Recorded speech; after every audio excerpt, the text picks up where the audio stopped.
কোনো গল্প কথা না, বাস্তব ঘটনা। এক ভদ্রলোক চাকরি করে, বিয়েও করে, তার একটা পুত্র সন্তান হয়। সন্তানের যখন 10 বছর বয়স তখন তার বউ মারা যায়। মাথায় চাপ পড়ে গেল, ছেলেকে মানুষ করা, ওইদিকে চাকরি, বিয়ে উনি করবে না। একটা লোক রেখে দিল যে আমি যখন বাড়ি না থাকবো তখন আমার ছেলেটাকে দেখবে। বাড়ি আসার পরে ঠিক মায়ের অভাব যাতে বুঝতে না পারে, বাবা ঠিক ততটাই ভালোবাসে ছেলেটাকে। দিয়ে বড় হয়েছে, বড় হওয়ার পরে ছেলেকে বিয়ে দিয়েছে, পুত্রবধূ ঘরে এনেছে। পুত্রবধূ ঘরে আনার পরে ওই বুড়োকে আর ভালো লাগে না। পুত্রবধূ কান ভাঙানি দেয়, দিয়ে ছেলেও আর ভালোবাসে না। দিয়ে উনি বুঝতে পেরেছে যে আজকে যেই ছেলেকে আমি এত কষ্ট করে মানুষ করলাম, নিজে বিয়ে পর্যন্ত করলাম না, সেই ছেলে আমার সঙ্গে এরকম ব্যবহার করছে। যেহেতু না টাকা পয়সা আসে, উনি পেনশন পায়। দিয়ে উনি একদিন রাগ করে বাড়ির থেকে চলে যায়। পাড়ার লোক চিন্তা করে লোকটা খুব ভালো লোক, এর তো দুঃখ দেখা যায় না। পাড়ার লোক ওনাকে বুঝালো যে আপনি একটা বিয়ে করেন। বলছে না, বিয়ে করব না। পাড়ার লোক বুঝাবার পরে রাজি হলো।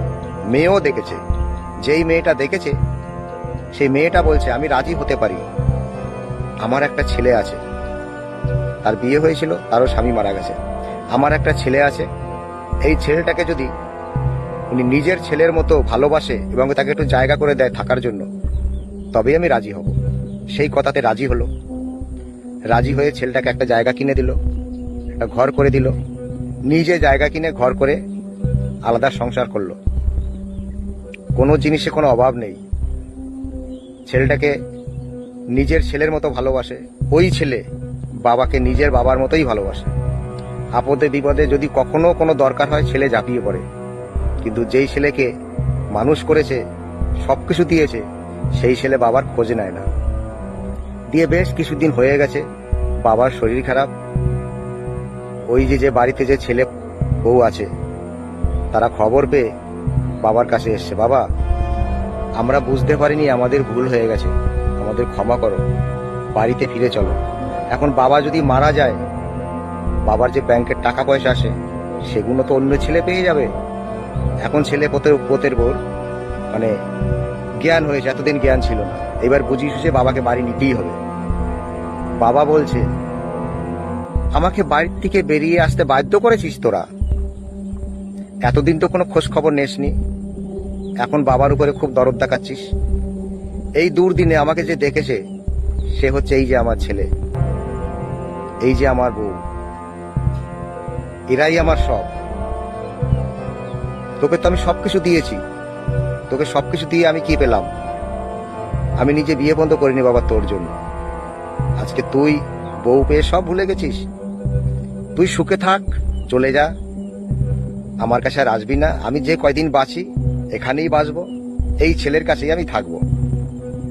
দেখেছেন তো, জন্ম দিলেই কর্তব্য পালন সবাই করে না, রক্ত বেঈমানি করে। অনেক সময় দেখবেন অন্যের ছেলে দেখে, নিজের ছেলে দেখে না। ঠিক এই ঘটনা ঠিক সেই রকমই। এইটা কিন্তু কোনো গল্প কথা না, বাস্তব ঘটনা। বন্ধুরা, আমরা প্রত্যেকেই বাবা হব, আমাদের ছেলে হয়েছে, আমাদের ছেলে একদিন আমরা যেরকম করব ঠিক সেরকমই ফেরত পাবো, তাই না? তাই বলছি, এই বয়স্ক লোক যারা বাড়িতে আছে এরা হচ্ছে রত্ন। এই রত্ন যদি একদিন চলে যায়, আমরা আফসোস করব যে আমরা কি করলাম। সেদিনকে মাথা টুকলেও তাদেরকে আর পাবো না।